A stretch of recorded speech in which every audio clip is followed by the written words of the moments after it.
Hey, it's Kirsten. So I just got permission to hijack this picture from Facebook. So I just right clicked on it. It's probably pretty low resolution, but she had a concern with this hot spot on the back of his head. And obviously, if it's white, there's nothing you can do in raw or otherwise that's going to bring back any detail. But I've been playing around with this method that I'm going to show you, making pant legs longer and making jackets longer. And then I thought, well, why can't I make his head bigger or whatever? So it worked really awesome. But the first thing I'm going to do is just take the Band-Aid and just get rid of these little boo-boos. Not that it really matters. I am going to keep these hairs down here because it just, I don't know, it looks like a, a little kid head. So I'm going to leave that.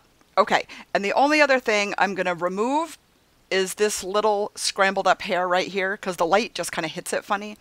So I'm just going to lower my opacity down to like 70% and clone right in front of it. Like that. Just to get it out of the way a little bit. And I actually might, before I show you this technique, with the Band-Aid, maybe darken up that one strand of hair. Okay, so what I'm going to do, I'm going to work on a duplicate layer, so Control J to get a duplicate layer. And then I'm going to get my quick select right here. And I'm just going to select this chunk of hair.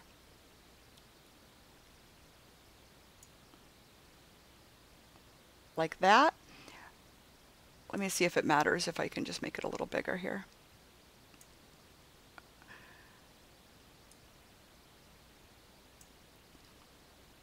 Well, I didn't want to go totally crazy. Okay, let me hit Alt to see if I can just bring it back down to the hot spot. There we go. All right, we can just get rid of that. Okay, now inside of the marching ants, right click and do layer via copy. Okay. Then we're going to go to edit, transform, and warp. Now, before you leave me a 1-star review, like a poop sandwich here, keep in mind that this image basically is unsalvageable, unsavable, or whatever, the back of his head. There's really nothing you can do. So my approach is that, well, this might be better than nothing. This might be better than the blown out back of his head, right? So keep that in mind, that I'm trying to, fix the unfixable. Okay, so basically I'm just pulling his hairline. Now I'm just kind of moving around the darts a little bit. This is not by any means an exact science at all.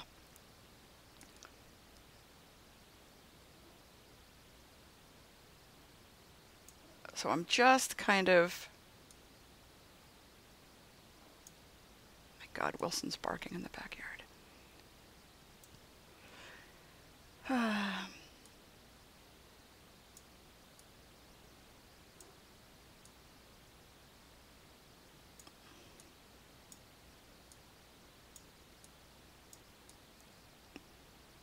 Okay, so let's just call this good, and we're going to hit the check mark up here. Okay, now with this little chunk of hair layer selected, I can just call it, wait a minute, I'll call it the little toupee back here. Okay, so with just that, you're going to hold down the Alt key and click on the layer mask, which is the rectangle with a dot. Okay, this is going to hide what we just did. Now we're going to take a white brush at 100%.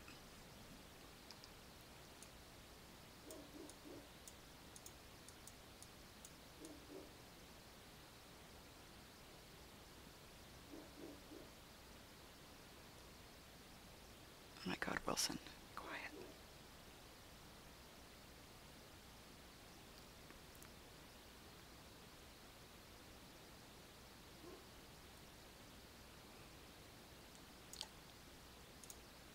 All right, so we're gonna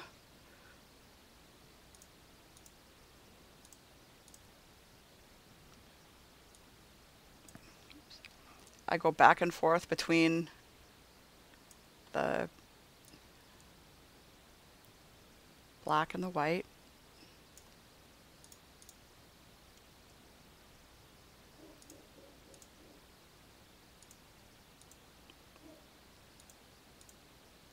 Okay, that looks better.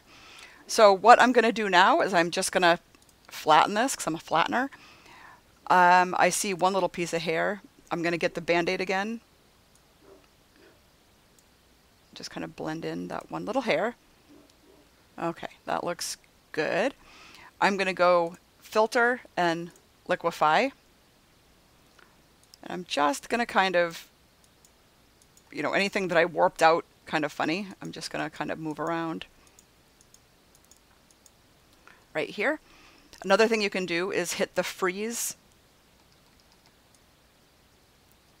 the shape of his head, because we don't want to warp the shape of his head. Oh, my computer's thinking, so hang on a second. It just started doing this. Okay, and then go back to the forward warp. Make this a little bit bigger. And I'm just going to kind of push down that and maybe push in this just a little tiny bit.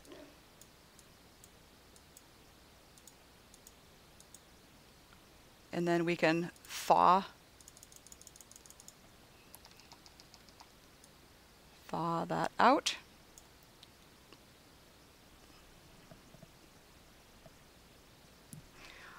When my computer lags, it makes me rage. Okay, so I'm going to go back to the forward warp just really quick, make this a little bit bigger. Just round out his head a little bit and push the, you know, the good colors. Okay. Now, the last little bit right here, we're going to hit the clone. First, I'm going to fix what I warped up here. So just clone right up there. Okay, so for down here, we're going to go Control J again. Click on the clone, and then let's try putting it on the darken. And I'm going to go down to like, I don't know, 60%, I guess. Doesn't matter.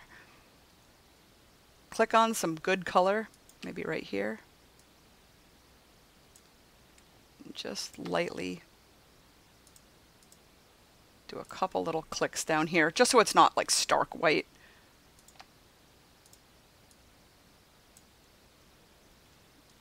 Okay, that looks good. Okay, so I'm going to flatten this just so you can see one thing at a time. Okay, so another thing I'm going to try, and if it works, it works, and if it doesn't work, just disregard. I'm going to try circling this color. I'm going to put solid color. I'm going to click a nice good color here, maybe that. Hit OK.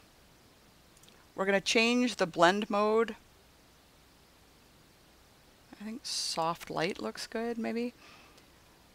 Go back onto the layer mask. Click on the brush, make sure it's normal, 100%, blah, blah, blah.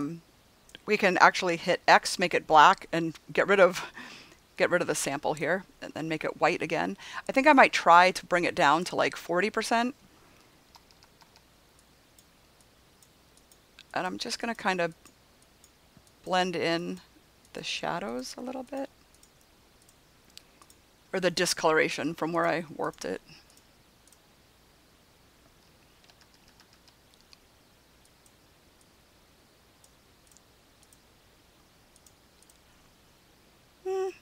Meh.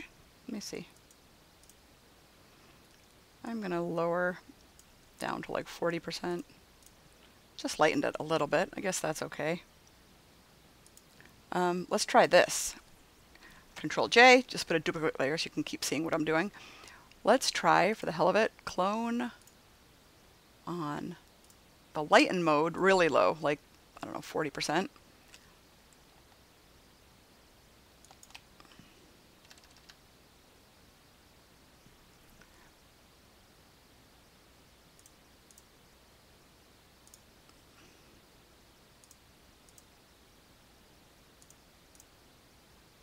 That might be okay too. Again, I just blended in a little bit.